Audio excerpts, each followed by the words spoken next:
have the grinding of the jaw.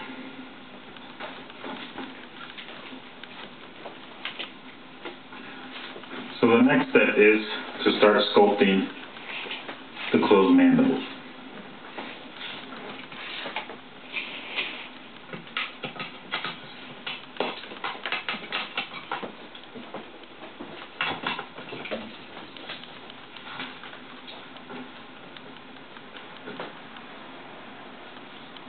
I'm using the same ones I used that he had on already, so.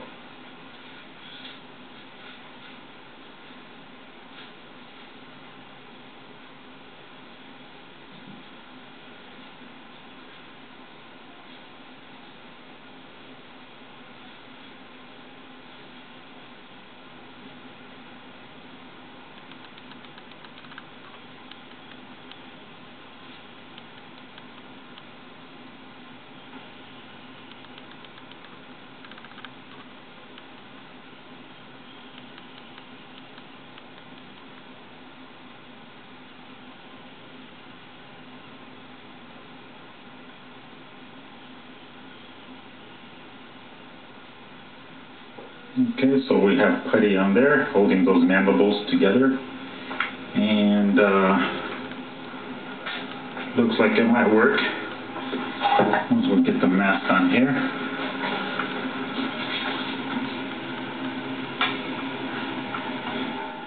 There we go. That should work good. Then we just fix the rest of this up. We still need to do a lot of grinding and sanding and fix all this stuff here. Okay, I'm going to go ahead and mold this mask.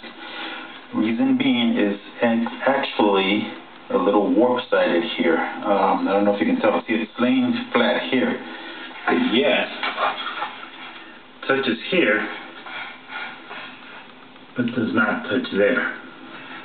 So, if you were to put it on the Predator, it goes on straight, but notice the right part of it would be tilted this way.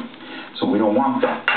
So I will be molding this mask, making a copy of it, and make it so it will fit completely over this guy without having to take the quills off. Because I'm afraid that by using this mask and trying to push it in position, these may break.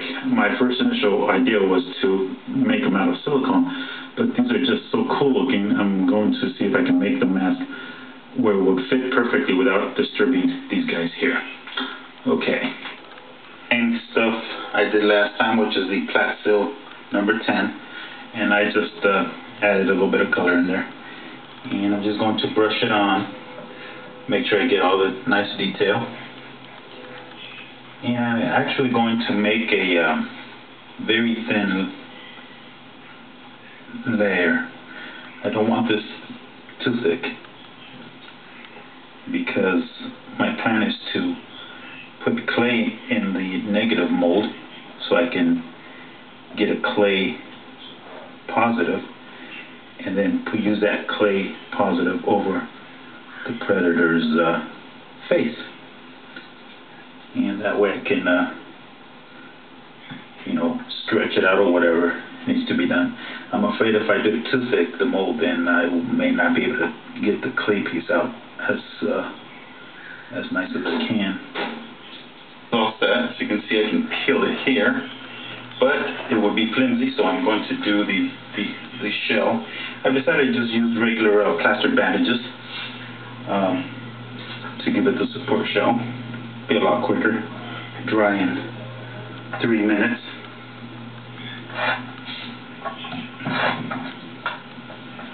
Alright, so here we go. Just take the plaster off, silicone, I just peeled it off. Of course, it doesn't come out that easy. I mean, it's very simple. I just took it off before I recorded. But this is intact, so this is nice. I have the mold. As you can see, it's very flimsy, so you can't pour something in here and keep its shape. That's why you need this guy here to keep the shape. Okay, so we're going to work on the other membrane here. I did do this side, but I'll show how I just did it. You got the two-part putty. This actually is a one-time deal because normally, if I were to do this, if you have something different, you would sculpt the mandibles that you like and make a mold of that, and then once you have what you like, sculpt it, you make a mold of that and make a whole different casting of the mandibles and maybe just glue it on. But it would be just too complicated. So in reality, what I'm doing is I'm actually sculpting with this putty the membrane, and I will be doing the texture and the wrinkles on it right on the subject.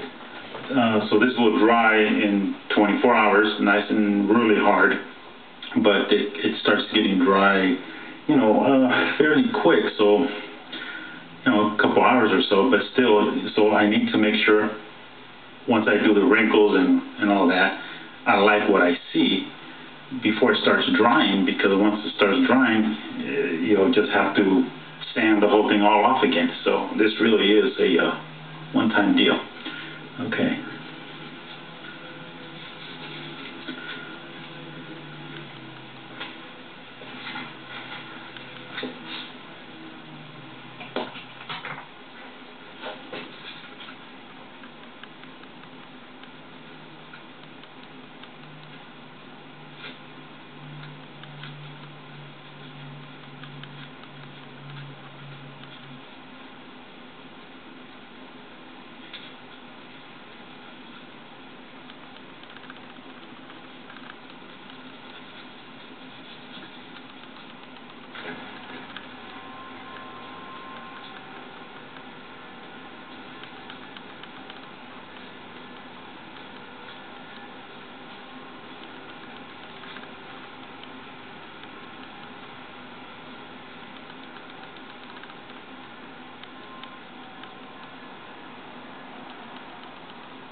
I'm using water to smooth out the wrinkles I did on here, and I'll be just doing this until I get what I like.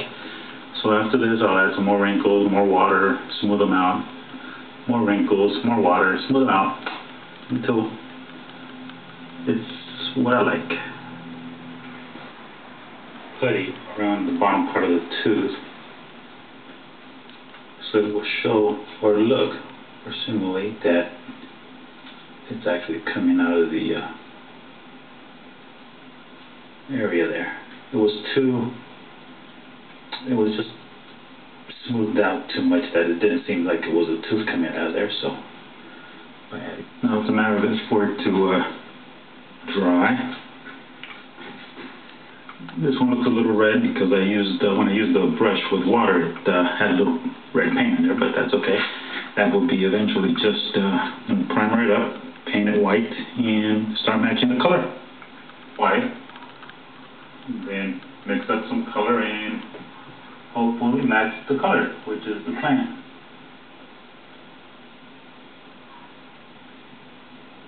Now I'm painting the teeth because I do plan on painting them different, because to me they were too brown.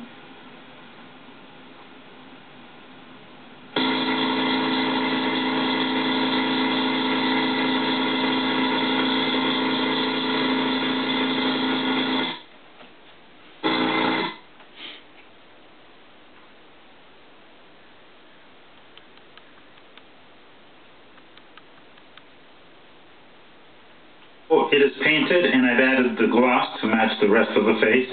We just need to add the rest of the quills or pines, whatever you want to call those little pointy things. So here we are.